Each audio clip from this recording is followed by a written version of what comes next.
7 lengths off the leader. 600 to go, all too much just in front of Delicato.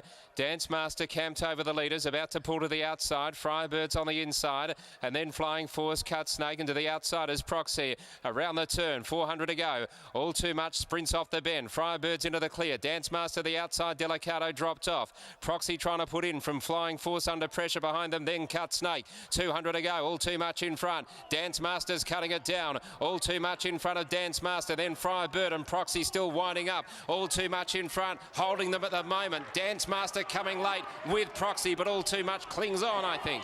All too much from Proxy, who lunged right on the line. And then came Dance Master and Firebird fourth, followed by Flying Force. A long gap in the field to Cut Snake. And last in, Delicato. Down here with me, the winning trainer of Proxy. And Alan, great to get a bit of luck go your way with you missing out on a few in recent times. Yeah, good day today. No Willie and no Bob Peters, so it gives you a chance. Yeah, they're hard to beat, aren't they? And obviously, from Barrier 10, he had to go back, and the race was run at a very moderate pace. He threw his head around the back, but still just kept on fighting up the straight and still showed a reasonable turn of foot. Yeah, definitely. Look, when we got him last prep, he was very difficult, and if Paddy let him see daylight, he'd just take off. Obviously, I think at that stage of the race, the pace might have really slackened off a bit. You know, his future is over more ground. You know, he's by authorised, he's bred to stay. His last prep, he did a good job in midweek company, and you know, we're hoping that he get the Saturday company, which he appears he has. Once he gets over more ground, he should go better.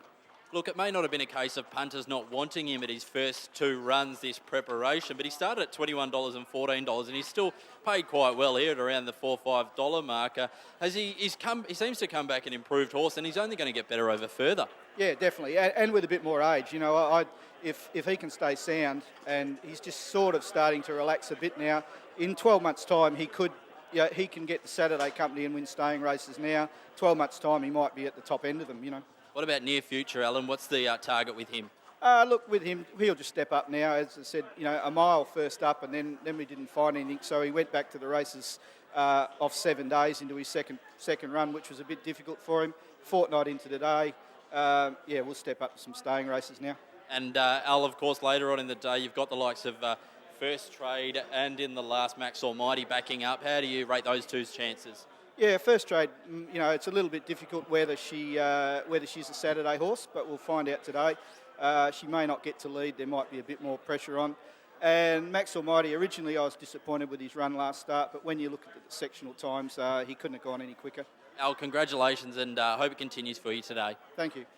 Thank you to Alan Matthews. We've got winning rider here, Patrick Carberry now, and he had his hands full at the back of the field there with a little bit of, with Proxy wanting to pull a bit, but when let go in the straight, he rounded them up quite nicely, especially after All Too Much gave a nice kick at the top of the straight. Patrick, were you in any doubts in the run?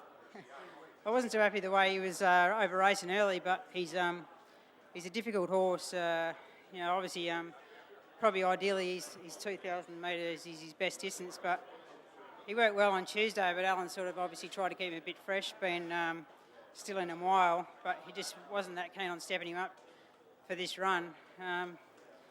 He's just one of those horses, he wants to overdo it. He always has. He used to lead by considerable margins in New South Wales, and we've turned him round a bit, but he's got a lot of tricks, this bugger, but yeah, good to get him over the line today.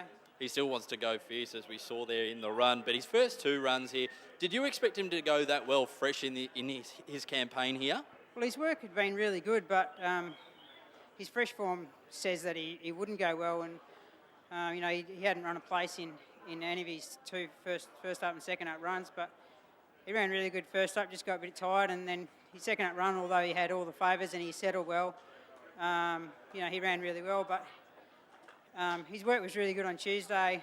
But you still got that question mark whether the mile will be too sharp for him, but you know, to Alan and the staff at home, all the credit goes to them. You know, I only do their work here, and he's been a work in progress, but I think winning a mile race on a Saturday, albeit a low-class race, it's a bonus, you know, going forward. So I was a bit more confident when Amanda was here today, because she strapped plenty of winners for Alan, and she hasn't strapped for a long time. I go back to the Latilla Bay and Dakar's Gem Day, so when I got on, I said, oh, we got the old team back, and Yeah, maybe it was her that helped. Just quickly as well, did you have a look over at Peter Nucky? Did you know who had got there?